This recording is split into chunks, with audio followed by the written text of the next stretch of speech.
عورتوں اور مردوں کی نماز میں کوئی فرق نہیں۔ رسول اللہ صلی اللہ علیہ وسلم نے فرمایا، نماز اسی طرح پڑھو جس طرح تم مجھے نماز پڑھتے ہوئے دیکھتے ہو، یعنی ہو بہو میرے طریقے کے مطابق سب عورتیں اور سب مرد نماز پڑھیں۔ سلو جمع کا صیغہ ہے، جیسے یا ایھا الذین آمنوا ہوتا ہے جس میں سب شامل ہوتے ہیں۔ پھر اپنی طرف سے یہ حکم لگانا کہ عورتیں سینے پہ ہاتھ باندھیں، مرد زیر ناف، عورتیں سجدہ کرتے وقت زمین پر کوئی اور شکل اختیار کریں، مرد کوئی اور، یہ دین میں مداخلت ہے۔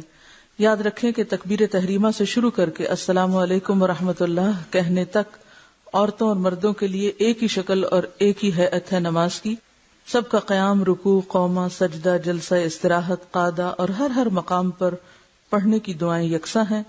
رسول اللہ صلی اللہ علیہ وسلم نے مرد اور عورت کی نماز کے طریقے میں کوئی فرق نہیں بتایا۔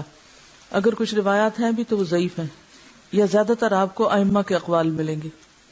سینے پر ہاتھ باندھ کر یہ دعا پڑھیں۔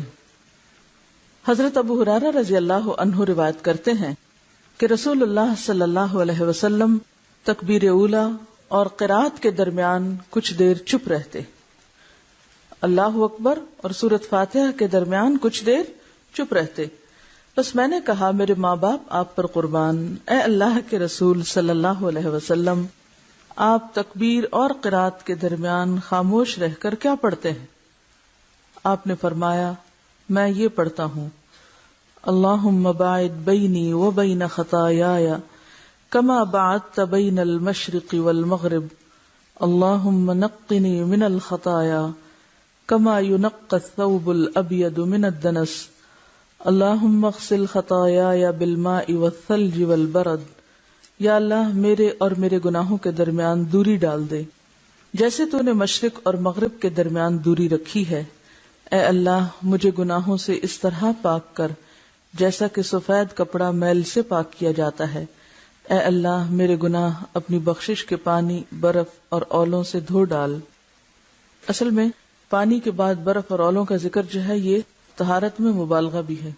اگر آپ نے کہیں برف گری ہوئی دیکھی ہو تو آپ کو اندازہ ہوگا کہ اس کے بعد فضا جس طرح صاف ہوتی ہے اور پورا ایٹماسفیئر جس طرح کلیئر ہوتا ہے، وہ صرف بارش سے بھی نہیں ہوتا۔ یعنی جتنی پولوشن برف باری کے بعد ختم ہوتی ہے اور جس طرح ہر طرف سفید چادر تن جاتی ہے، اور رات کے وقت بھی ایسی گلیئر اٹھتی ہے اس سفید برف سے کہ یوں لگتا ہے کہ دن چڑھا ہوا ہے یا کہیں نہ کہیں تیز چاند چمک رہا ہے۔